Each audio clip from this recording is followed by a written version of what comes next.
Ada lagi ya, part.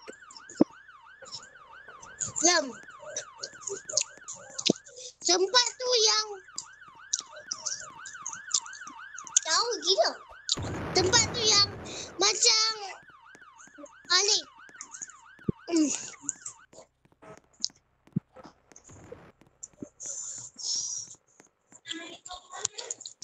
Maaf korang kalau lambat.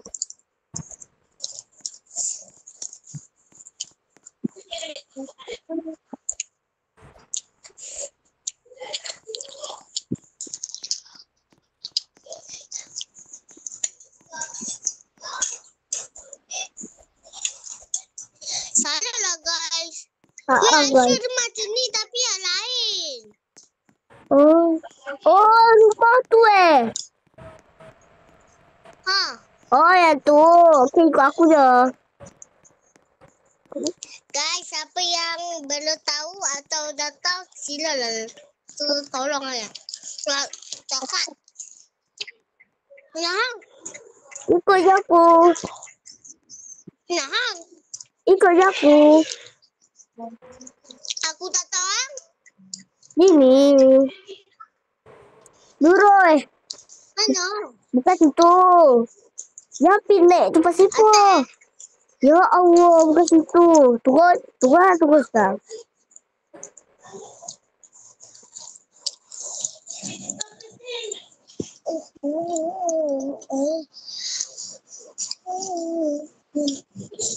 Ya Allah, dah lah biarlah kat dia pergi tempat lain tu.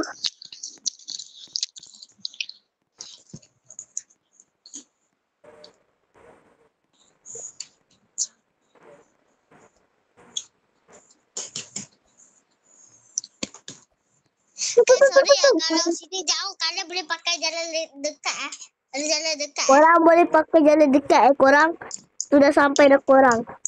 Aku pergi jalan jauh sebab aku ikut kawan aku korang.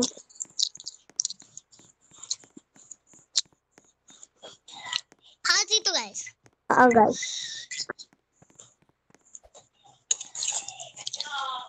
Sabar kita buang dulu poni kita ni. Bukan poni. Kenapa ni korang?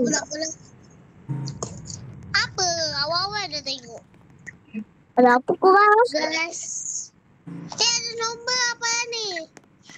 Jujur aku tak tahu. Jujur. Cakap cakap benda ni. Jujur aku tak tahu. Ada lagi dah. Sabar ya, kita kena pakai teropong. Okay, korang kita cari teropong lah. Pak ni. Oi, sini. Kat sini dah. Tahulah. Kita cari tu kat situ ada. Mana tu? Nak buat teropong. Aku nak pakai tapi tak pandai guna. Tu pun tak pandai. Aku pandai. Korang dia je apa korang? Ya Allah, mana? Mana tu dia? Tu. Guys, siapa yang faham bahasa Inggeris, tolong beritahu. Tapi lah, Ira. Ira, aku yang buat YouTube kan. Lepas pun nak tengok. Okey, tu korang. Siapa yang faham? Okey, kami akan tangkap gambar tunjuk ni siapa yang faham bahasa Inggeris tu, beritahu dalam bahasa Melayu.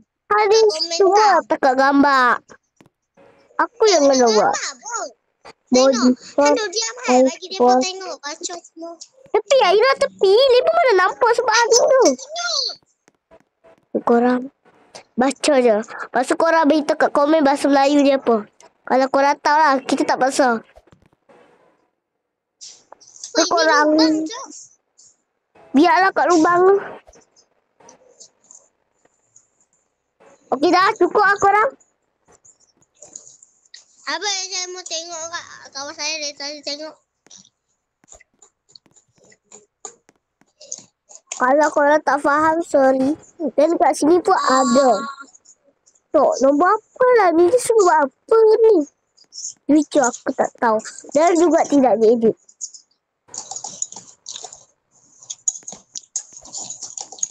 Ini tidak diedit ya. Okey, 45 pula ya. Kalau kita buat lah. Bye-bye.